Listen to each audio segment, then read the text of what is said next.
किसी की फैक्ट्री का है, किसी की दुकान है, किसी के स्कूल चल रहे हैं, किसी का काम चल रहा है। घर से कोई भी मांगने वाला नहीं है। यहाँ जितने बैठे हैं ये केवल शंकर के भक्त हैं। कुछ ना कुछ बाबा से मांगने आए और बाबा ने किसी ना किसी को दे दिया तो कथा सुनने के लिए आए हैं। यहाँ कोई बाबा सबको दिया, सब, कोई खाली नहीं, कोई खाली, सब भरा। एक बिस्कुट का पैकेट दे तो ये सोचकर मत देना कि किसी भिखारी को दे रहे हो। ये सोचकर देना आज मेरे शंकर भगवान को खिलाने का मौका मिला है, मैं शिव जी को खिला रही हूं। एक पूड़ी और सब्जी का पैकेट भी दे तो सोच कर देना कि शंकर पार्वती को खिला रही हूं। देपालपुर वासियों, धन्य हैं आप जो आधी आधी रात को कोई खिचड़ी, कोई पूड़ी, कोई बिस्कुट, कोई वेपर्स, कोई मिक्सचर, कोई फल, कोई अंगूर ले लेकर आकर आपने आधी आधी रात को बांटा। पूरे देपालपुर वासियों को धन्यवाद देता हूं। साधुता है आपकी जो आपने समर्पण किया, जो आपने समर्पण किया, साधुता है आपकी।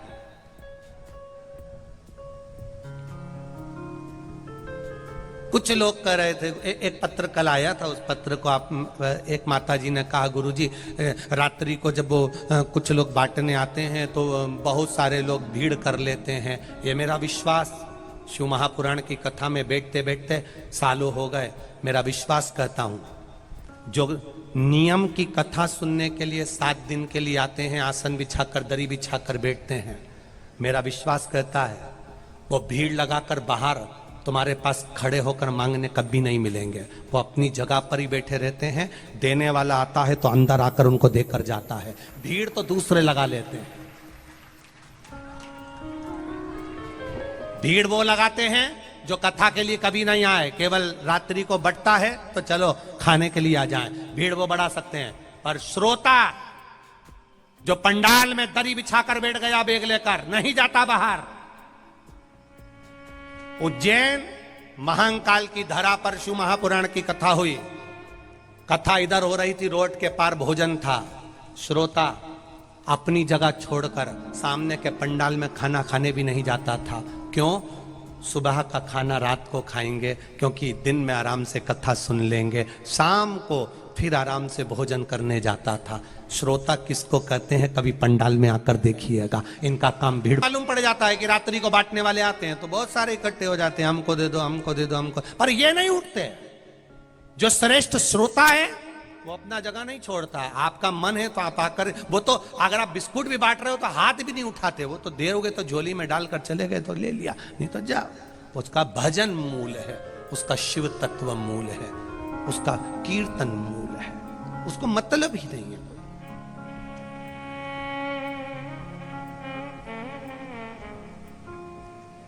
उसका कीर्तन मूल है। आप अंदर आए पंडाल में, बैठे उनके पास में, आपने दे दिया, उनने ले लिया। पर आप सोचे कि वहां बट रहा है वहां चले जाओ, वहां बट रहा है वहां चले जाओ, तो ये कथा सुनने के लिए आए हैं। कोई घर से कमजोर नहीं है। सबके घर में गाड़ी है, सबके घर में कूलर है, सबके घर में एसी है, सबके घर में सोफा लगा है। बस उसके भरोसे आते हैं, कथा सुनते हैं, चले जाते हैं। कथा सुना, चले गए, अपनी भक्ति करी और चले गए, भजन किया और चले गए। इसीलिए कथाओं में ज्यादातर वीआईपी पास की व्यवस्था हमने बंद करवा दी है, क्योंकि वो लोग आके बैठ जाते हैं और आपका कोई वीआईपी आता है, आप उनको उठा देते हो तो हमारा मन दुखता है। शिव उठे हमें पसंद नहीं आता। इसलिए वीआईपी पास की व्यवस्थाएं कथाओं में बिल्कुल बंद सी करवा दी कि आपके रिश्तेदार हैं, 1 बजे कथा चालू होगी, आपके रिश्तेदारों से कह दो 10 बजे आके पंडाल में बैठ जाओ। मालूम पड़े आखिरी में बिंदा बिंदी लगा के 2 घंटे तक धागे से लाइन खिंचवा के फिर आए तो क्या मतलब कि कथा सुनने आई। 2-4 बार झामर झुमका दिखा के, पल्ला मल्लू ले के ऐसी वैसी चले और बाद में सोचे कि कथा मिल जाए तो कथा क्या खाक मिले। 2 घंटे तक तो एक सनी मारती फिरी, क्या मतलब है कि कथा का? यहाँ कथा सुनने आयो, अलमस्त होकर आओ। अलमस्त होकर शिव के धाम में अड़भंग होकर जाइए, आनंद के साथ जाइए।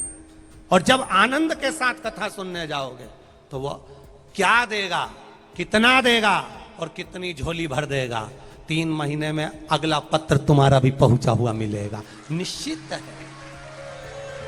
अड़भंग होकर जाइए।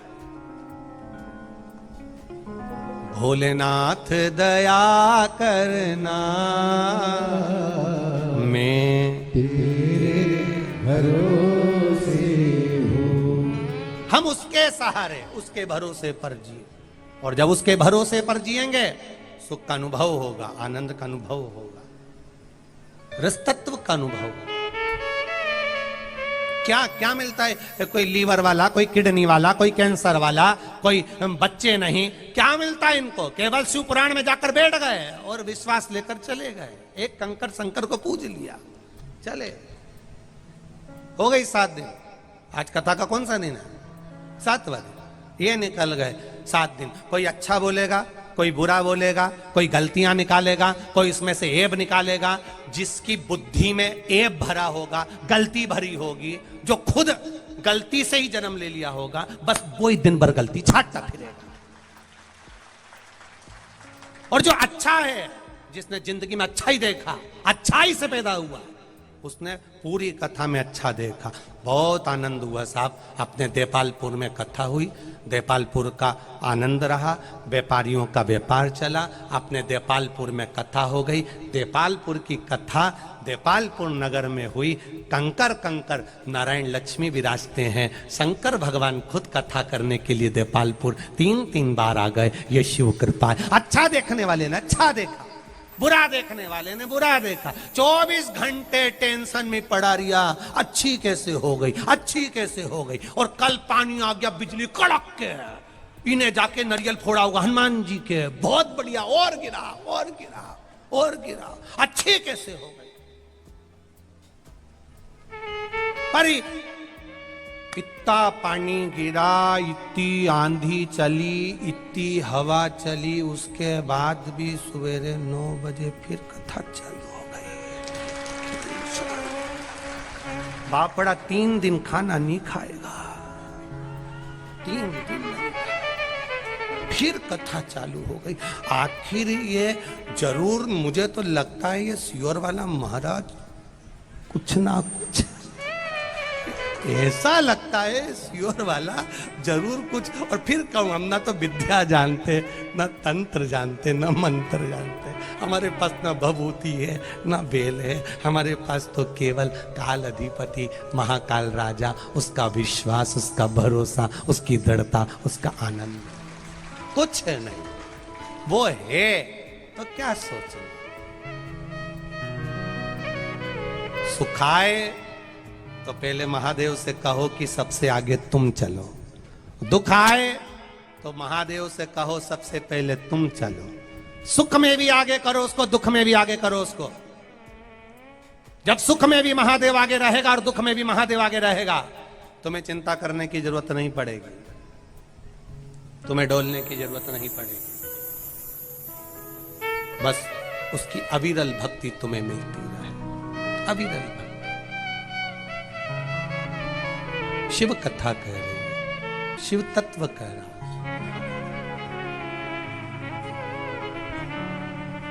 आपकी भक्ति, आपका विश्वास, आपकी दृढ़ता मूल बन जाए। शिव कथा वर्णन कर रही है माता प्रसूति ने। माता प्रसूति माता देवहूति को ज्ञान प्रदान करती हैं, और देवहूति माता के गर्भ से एक पुत्र का जन्म होता है जिसका नाम कपिल देव होता है। सुंदर, कहा मां, सबसे सुंदर अवस्था है। कपिल देव अपनी माता देवहूति को ज्ञान दे रहे हैं, सबसे सुंदर अवस्था है मां, सबसे सुंदर मां। लोग कहते हैं बुढ़ापा बेकार होता है। कपिल देव जी महाराज अपनी माता देवहूति को ज्ञान दे रहे हैं, क्योंकि माता प्रसूति से देवहूति ने जो सुना था, उससे जो संतान हुई थी वो ज्ञानी संतान हुई थी। मां, दुनिया के लोग कहते हैं बचपन अच्छा रहता है, जवानी अच्छी रहती है, बुढ़ापा बेकार रहता है। कपिल देव जी महाराज अपनी माता देवहूति से कहते हैं बुढ़ापे से बढ़िया कोई सुख नहीं है मां। हाथ थर थर कांपता है, हाथ में माला पकड़ लो, एक मनके की जगह दो खसक जाते हैं। राम जी को 2 मनके का फल देना पड़ता है, 2 मनके का फल देना पड़ता है। बुढ़ापा आता है मां, मुख में से दांत चले जाते हैं, केवल जिह्वा रह जाती है, वो भी भजन के लिए रहती है। बुढ़ापा आता है मां, आंखों से दिखना बंद हो जाता है। भगवान चाहता है तूने इन आंखों से संसार को बहुत देख लिया, अब भीतर की आंख से मुझे देखना चालू कर दे। बुढ़ापा आता है मां तो कानों से सुनना बंद हो जाता है। भगवान कहता है इन कानों से सबकी सुनी है, अब भीतर से परमात्मा की सुनना चालू कर दे। बुढ़ापा आता है तो घुटने काम करना बंद कर देते हैं मां। भगवान चाहता है संसार में बहुत घूम ली, अब घर में बैठकर भजन कर ले।